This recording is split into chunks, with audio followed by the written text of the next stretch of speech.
Good evening प्यारे बच्चों।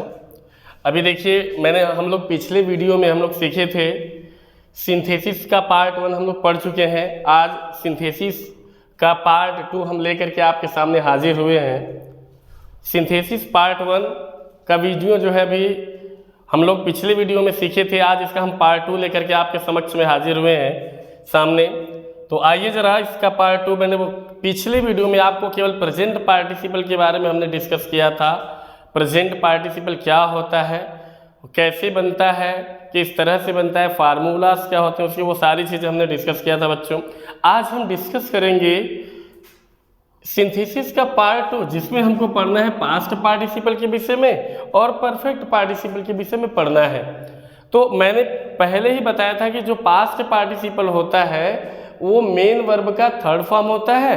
काम किस तरह करता है? एडजेक्टिव की तरह कार्य करता है, विशेषण की तरह कार्य करता है ये पास्ट पार्टिसिपल। सामने एक सेंटेंस आपके लिखा हुआ है, जैसे आई सॉ अ लायन, मैंने एक शेर को देखा। द लायन, वो जो शेर था ना, वाज वाउंडेड, क्या था? घायल था। द शेर है ना, द शेर मतलब समझ रहे हैं ना, लायन। द शेर मतलब द लायन वाज वाउंडेड, शेर घायल था। मैंने एक शेर को देखा और शेरवा के विषय बता रहे, शेरवा घायल था। मतलब आपको पहले क्या मिलना चाहिए? एमबी थर्ड मिलना चाहिए। वो किस तरह से कार्य करना चाहिए बेटा? एडजेक्टिव की तरह। हमको मिल गया एमबी थर्ड।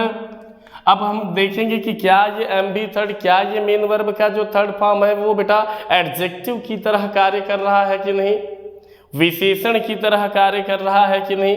तो आई सॉ अ लायन, मैंने एक शेर को देखा, और उसी शेर के विषय ही में बता रहा है, शेरवा के विषय बता रहा है कि शेरवा वाज घायल, शेरवा घायल था। मतलब द लायन वाज वाउंडेड, शेर घायल था। ये वाउंडेड शब्द किसके बारे में बता रहे? लायन के विषय में ना बेटा।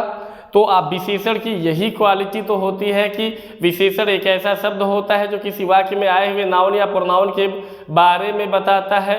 तो ये वाउंडेड शब्द मेन वर्ब का थर्ड फॉर्म है, साथ ही साथ लायन के विषय में बता रहा है। तो जिसकी विशेषता को बता रहा है हम उसके पास रख देंगे, तो बचेगा आइस, बनेगा क्या? कंबाइन क्या होगा? आई सॉ अ लायन, मैंने शेर को देखा। तो आई सॉ अ, यहाँ पर क्या कर देंगे? वाउंडेड कर देंगे। क्या कर देंगे बेटा? I saw a wounded lion, मैंने एक घायल शेर को देखा। भाई लायन के बारे में बता रहा, तो मैंने लायन, ये वाउंडेड सब लायन के विषय बता रहा, लायन के पहले रख दिया, मॉडिफाई कर रहा है लायन को, मैंने साइड में रख दिया। I saw a wounded lion, मैंने एक घायल शेर को देखा। Just like that. यहाँ पे देखिए, आई सॉ अ बर्ड, मैंने एक पक्षी देखा। द बर्ड, पक्षी वाज इंजर्ड, चोटहिल था। वह पक्षी जो है क्या था? चोटहिल था। द बर्ड वाज इंजर्ड, ये मैंने एक पक्षी देखा और दूसरे वाले में ये इंजर्ड शब्द हमको मिल गया बेटा एमबी थर्ड, और ये इसी पक्षी के बारे में बता रहा है। तो हम करेंगे क्या? हमको करना क्या है? हमको मिला एमबी थर्ड, ये पक्षी के बारे में बता रहा है। तो जिस पक्षी के बारे में बता रहा है एडजेक्टिव की तरह कार्य कर रहा है, उठा करके पक्षिया के बगल में रख दीजिए। तो आई सॉ, मैंने देखा। यहाँ पर जब इंजर्ड को इधर लाएंगे तो यहाँ पे एन हो जाएगा बेटा, एन इंजर्ड हो जाएगा। एन क्या हो जाएगा? इंजर्ड हो जाएगा। और ये क्या हो जाएगा बेटा? बर्ड यहाँ पे हो जाएगा। I saw an injured bird, I saw मैंने देखा, एन एक इंजर्ड मिस चोटिल बर्ड मिस पक्षी को, मैंने एक चोटहिल पक्षी को देखा। मैंने किसको देखा बेटा? एक चोटहिल पक्षी को देखा। ये याद रखेंगे।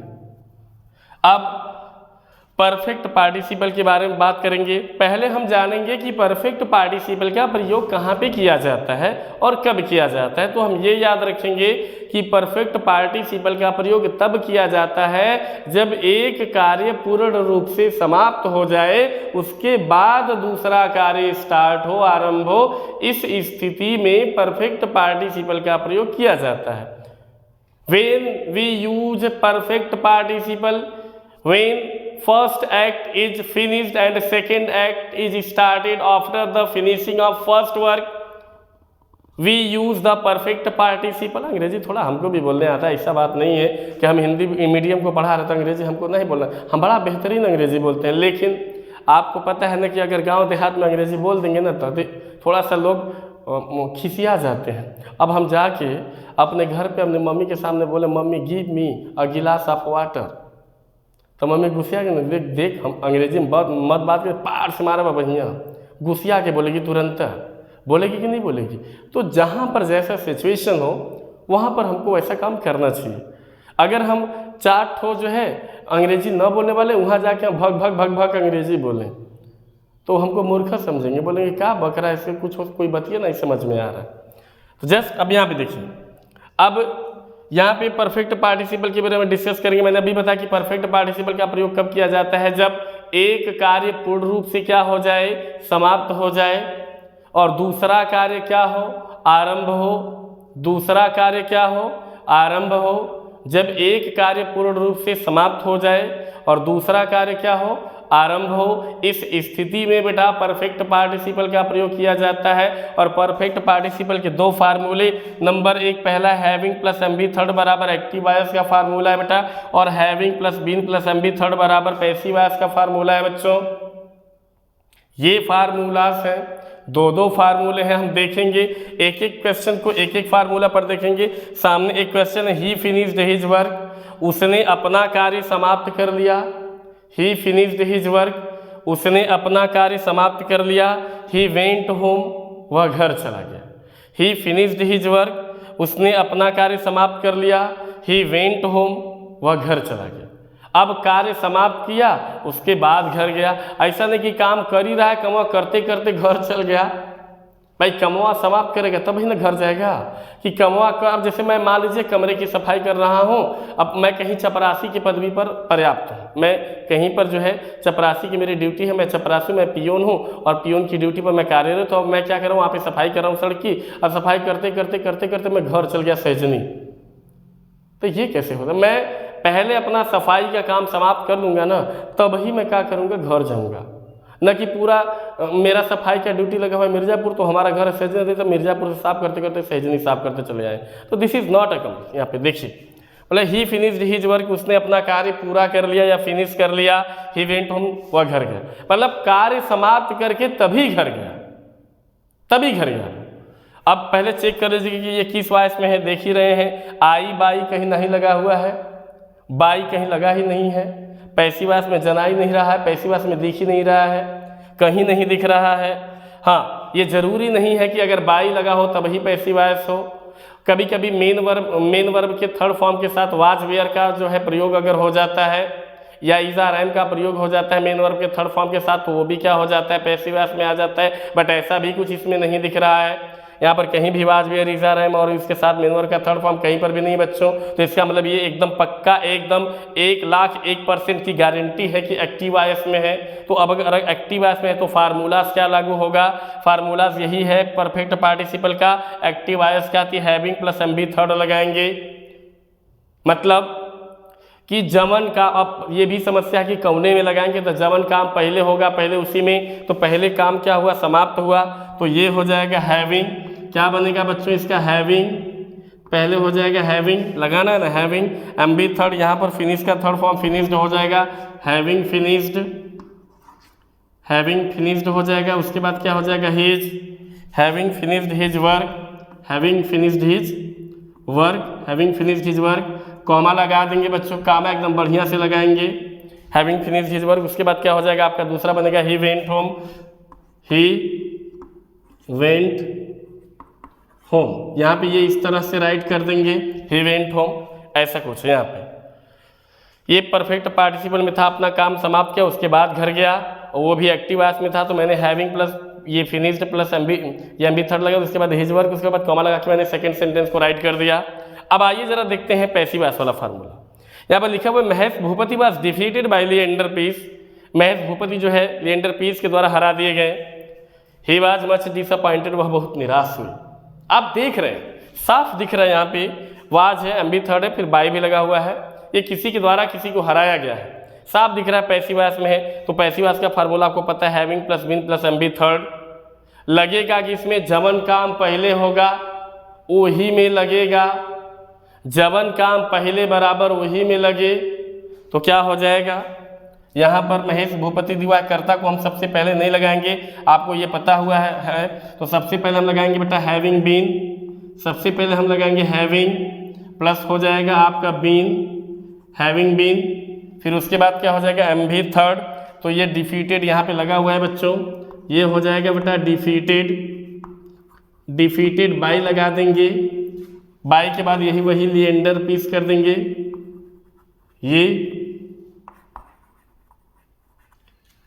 ये having been defeated by Leander Paes, comma लगा देंगे। ये जो ही लगा हुआ है, ही की जगह अगर हम महेश भूपति राइट कर देंगे, बिकॉज क्योंकि दोनों का कर्ता सेम है, यहाँ पर कर्ता यहाँ पे जो है लगा हुआ है, उसके बदले प्रोनाउन यूज है, तो हम कर्ता वही लिख देंगे Mahesh Bhupathi, Mahesh Bhupathi, Mahesh Bhupathi was much disappointed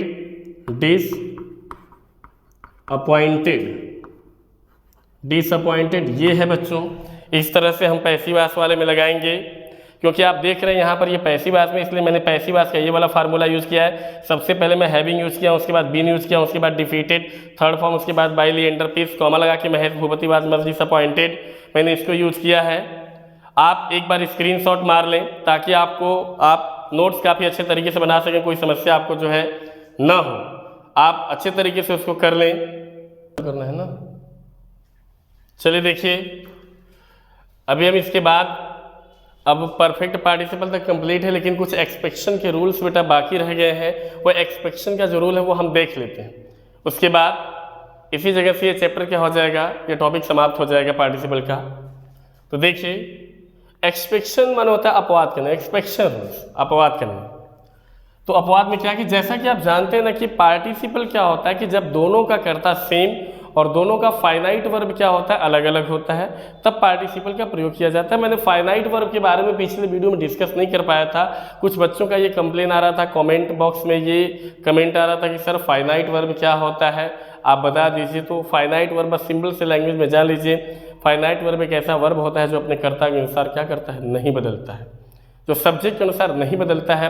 finite verb एक ऐसा वर्ब होता है जो अपने कर्ता के अनुसार नहीं बदलता है, उसका रूप हमेशा कर्ता के अनुसार नहीं बदलता है, वैसी तरह रहता है, वो क्या हो जाता है फाइनाइट वर्ब। और जो कर्ता के अनुसार अपना रूप बदल लेता है, जो कर्ता के अनुसार बदलता है, वो क्या हो जाता है नॉन फाइनाइट होता है। इनफाइनाइट ना, गणित थोड़ी कि इनफाइनाइट हो जाएगा, नॉन फाइनाइट।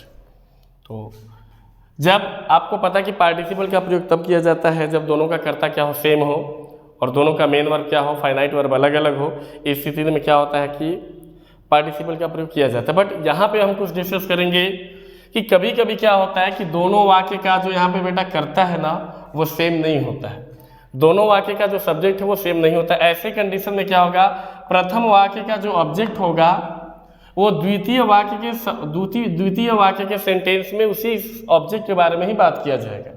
जब प्रथम वाक्य का ऑब्जेक्ट दूसरे वाक्य के सब्जेक्ट के रूप में हो, इस स्थिति में दूसरे वाले वाक्य में पार्टिसिपल का प्रयोग होना अनिवार्य माना जाता है।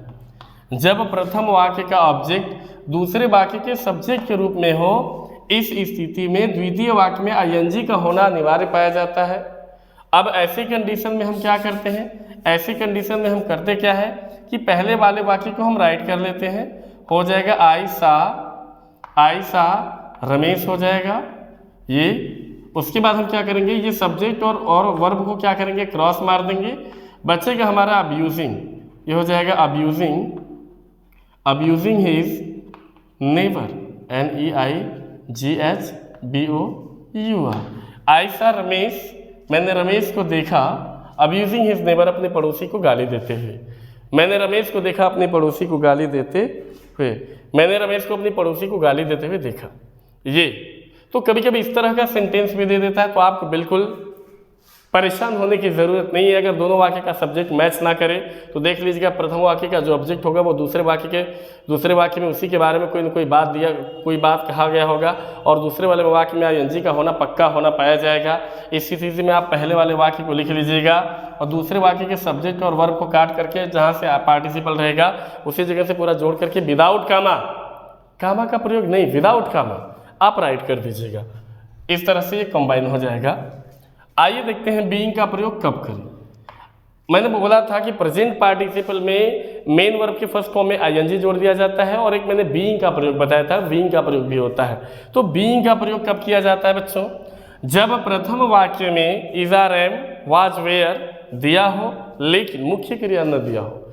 Is are am was were दिया हो लेकिन मेन वर्ब उसमें नहीं हो, मेन वर्ब नहीं देना चाहिए, मुख्य क्रिया न दिया हो। इस स्थिति में वही सहायक क्रिया जो होता है, वही सहायक क्रिया ही मुख्य क्रिया का कार्य करता है। जब मेन वर्ब नहीं होता है ना, तो जो हेल्पिंग वर्ब होता है वही मेन वर्ब का काम करता है। ऐसी कंडीशन में हम क्या करेंगे कि बीइंग पार्टिसिपल का प्रयोग करते हैं। जब किसी वाक्य में is are am was were का प्रयोग हो लेकिन मेन वर्ब का प्रयोग ना हो, मुख्य क्रिया का प्रयोग उसमें न हो, इस स्थिति में हम क्या करेंगे? बीइंग पार्टिसिपल का प्रयोग करते हैं। जैसे यहाँ पर देख सकते हैं आप, आई वाज हंग्री, मैं भूखा था, आई टूक अप माई फूड, मैंने अपना भोजन लिया।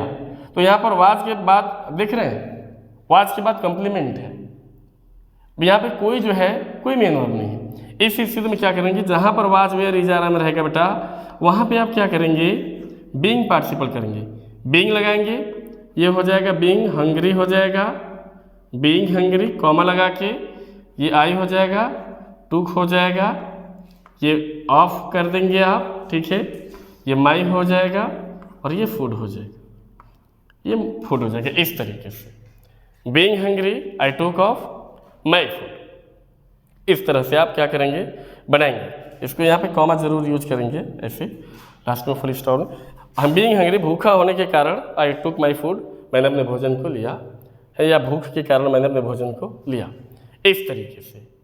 तो हमें विश्वास है कि आपको ये पूरा जो पार्टिसिपल के जितने भी रूल्स हैं, जीरो से लेकर के हीरो तक के जितने भी रूल हैं, मैंने सारे रूल्स पे डिस्कस किए और सारे के एक एक एग्जाम्पल भी मैंने दिए आपको, दो एग्जाम्पल दिए, ताकि आपको कोई समस्या ना हो, आप बड़े आराम से क्या करें? बना पाए। तो आज के लिए बस इतना ही। अगली वीडियो में हम क्या करेंगे? पार्टिसिपल से रिलेटेड जितने भी क्वेश्चंस बनते हैं, पार्टिसिपल के रूल पर जितने भी क्वेश्चंस बनते हैं, जितने भी एक्सरसाइज में क्वेश्चन दिए हैं 20, 25, 50, उन सारे क्वेश्चंस को हम क्या करेंगे? हल करेंगे बोर्ड पर। और आप लोग बाकायदे नोट्स बनाइएगा ताकि कोई समस्या ना हो, आपको कोई भी किसी प्रकार की समस्या ना हो। जाते जाते हम फिर वही रिक्वेस्ट करेंगे आपसे कि इस वीडियो को ज़्यादा से ज़्यादा ग्रुप्स में शेयर करें और लाइक ज़रूर मार दें, हमारे चैनल को सब्सक्राइब कर दें और हमारा सपोर्ट ज़रूर करें। आज के लिए इतना ही, ठीक है, बाय, सी यू।